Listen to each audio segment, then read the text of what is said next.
So I think there is anger here from this right-wing government particularly, and in addition to recalling Israel's envoys from the 3 European countries, Israel's foreign minister is calling those ambassadors in for stern words.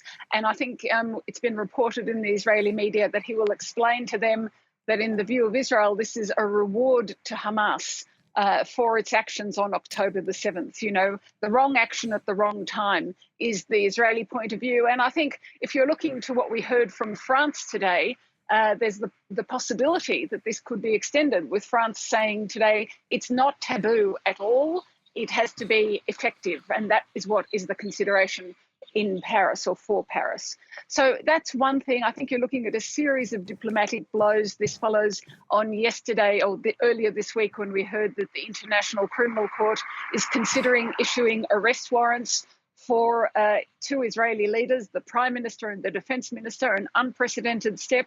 And then we have heard that Washington is organising something that Benjamin Netanyahu has long worked towards, which would be normalisation of relations with Saudi Arabia. But that's something diplomatic that doesn't look as if it's going to happen, because the price is not right for this right-wing government. The price would be ending the war in Gaza and some kind of recognition of a Palestinian state to come.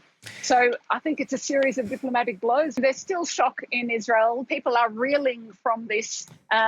It's the equivalence, I think, is what is so offensive to them, that there's an equivalence between the leaders of Israel and the leaders of Hamas, a designated terrorist group in Europe and in the United States. And I think they understand that it's different for a democracy. You know, it's the first time a democratic leader would be so charged if the ICC prosecutors' recommendations are taken up. And that means something. You know, they're describing it here using the biblical expression, a mark of Cain.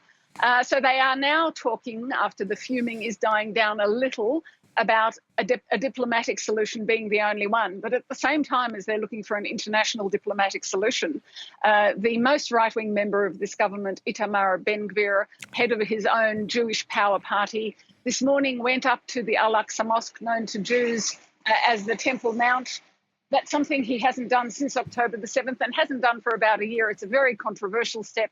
And from there, he announced his criticism of the European nations. So if you really want a diplomatic solution, I don't know that this was a diplomatic step. And it's been reported in the Israeli media that this was done in coordination with or with the knowledge of the Israeli Prime Minister's office. Irris Makler speaking to me.